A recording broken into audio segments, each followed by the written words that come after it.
We like war. We're a warlike people. We like war because we're good at it. And you know why we're good at it? Because we get a lot of practice. This country's only 200 years old, and already we've had 10 major wars. We average a major war every 20 years in this country, so we're good at it. And it's a good thing we are. We're not very good at anything else anymore. Huh? Can't build a decent car, can't make a TV set or a VCR worth the fuck.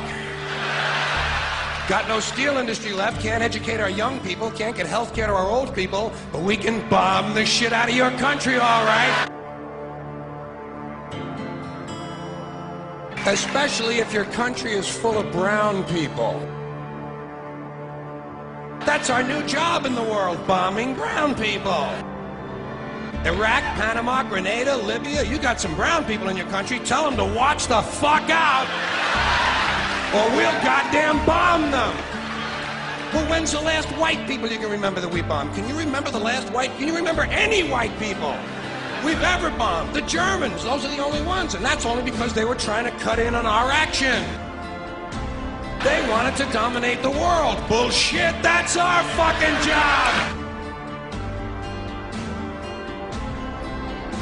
Now, you probably noticed I don't feel about that war the way we were told we were supposed to feel about that war, the way we were ordered and instructed by the United States government to feel about that war.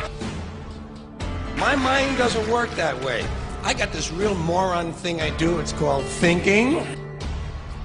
And I'm not a very good American because I like to form my own opinions. I don't just roll over when I'm told to. Sad to say, most Americans just roll over on command. Not me. I have certain rules I live by. My first rule, I don't believe anything the government tells me. Nothing. Zero. Nope. And I don't take very seriously the media or the press in this country, who in the case of the Persian Gulf War were nothing more than unpaid employees of the Department of Defense, and who most of the time function as kind of an unofficial public relations agency for the United States government.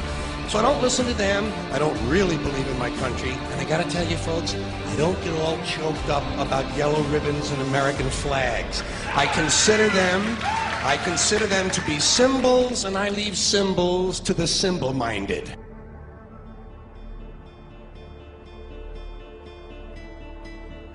I'm talking about the fact that a war is rich old men protecting their property by sending middle-class and lower-class young men off to die. Forget these foolish elections. The owners of this country don't care about the poor in general. The owners of this country? What are we going?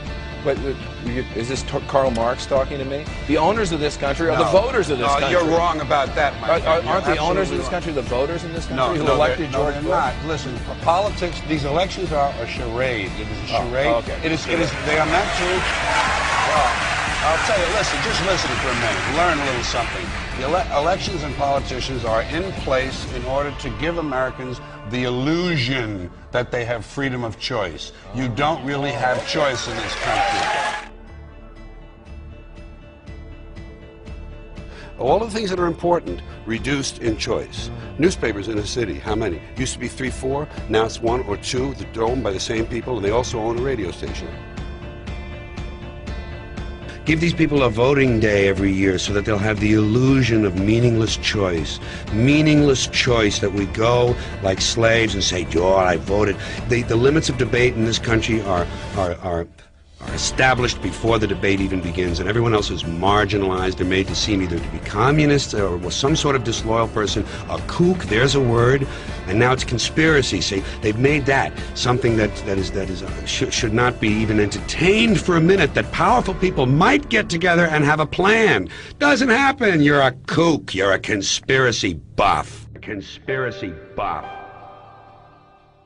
Not as a result of a conspiracy, but because... You don't need a formal conspiracy when interests converge. These people went to the same universities and fraternities. They're on the same boards of directors. They're on the same country clubs. They have like interests. They don't need to call a meeting. They know what's good for them, and they're getting it. And there used to be 7 oil companies. There are now 3. It will soon be 2. The things that matter in this country have been reduced in choice. There are 2 political parties. There are a handful of insurance companies. There are about 6 or 7 information things. But if you want a bagel, there are 23 flavors because you have the illusion. You have the illusion of choice. Right. You don't get the real important choice. There's no freedom of choice. That's a great point.